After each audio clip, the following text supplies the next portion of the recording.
Sino ang MVP ni Jesus? Ako po si Father Eric Arada mula sa Archdiocese ng Lipa at kura para ko sa parokya ng Santa Clara ng Assisi dito sa Barangay Santa Clara, lungsod ng Santo Tomas. Magandang araw sa ating mga faith friends at sa ating kalakbay, sa ating buhay pananampalataya at patuloy ang pagninilay at paglaganap ng salita ng Diyos. Lagi yan ang usapan sa balita o sports o showbiz. MVP, Most Valuable Player, GOAT, Greatest of All Time o Entertainment World, Queen o King of Showbiz, Concert Queen. Noon at ngayon, sino ang una? Magaling, mahusay, sikat, trending ngayon, millions of followers, likes at iba pa. Sa mga apostoles, hindi rin nawawala habang nangangaral si Jesus tungkol sa kanyang dadanasin na pagdurusa at sasapitin sa kamatayan sa krus. Ang kanyang mga tagasunod ay iba hinahangad makamit gaya ng mundo nila. Maring sabi ni Andres ay siya ang unang tinawag. Si Juan ay sasabihin niyang siya ang paborito. Si Pedro ay inatasan ng mamuno sa simbahan. Si Mateo ang magsusulat ng mga ito.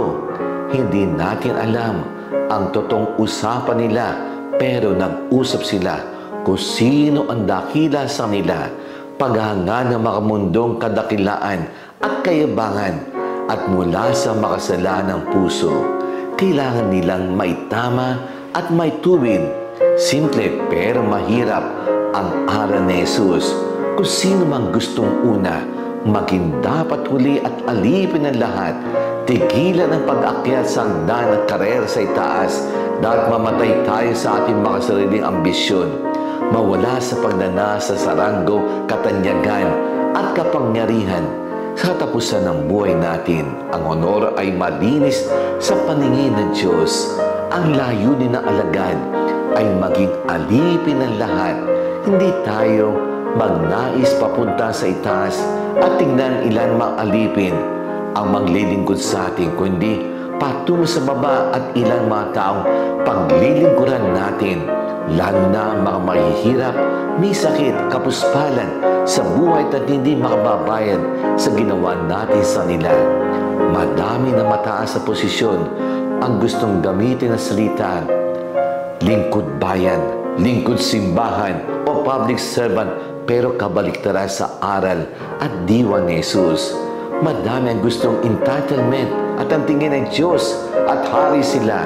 Dapat una sa lahat ay sumunod kay Jesus. Mahalin ang Diyos na buong pagkatao tubugin ang paglilingkod sa kapwa-tao. Tayo ay unang lingkod ng Diyos at pangalawang lingkod ng kapwa-tao. Madami na sa posisyon ay nalimutang manglingkod sa Diyos o taong bayan na bumoto sa nila, kundi sa mga taong may utang na loob o makaibigan nila. Sana matuto tayo maging huli sa lahat at maglingkod ng lahat. Gamit ang salitang service o paglilingkod, madalas inaabuso sa salita at ginagawa. Maganda ay paglilingkod gaya ng pagkilos ni Jesus. Naparito ako hindi para paglingkuran, kundi para maglingkod. Pagsunod kay Jesus ay nasa daan ng totoong paglilingkod. Palaging paglilingkod ay kamalan ng presensya ng Diyos. Sa bawat natin tinutulungan na mahirap na hindi makababayad, mararamdaman nila na mahal sila ng Diyos. Sabi ng Apostol San Pablo, balutin mo yung sarili ng kababaan loob. Walang paglilingkod na tunay kung walang kababaang loob. Kaya lalabas ang ating motibo sa ating sarili kung tayo'y nasa tamang landas kay Kristo sa ating palingkod sa ating simbahan. May oras ba tayo nilalaan o pestang o mahalagang araw na parokya, tayo may handang mapagsabihan at ituwid ang ating mga pagkakamali? Naghihintay ba tayo ng papuri at pasalamat sa ating ginagawa? Umaasa ba tayong bigyan ng parangal at medalya sa tagal ng paglilingkod natin?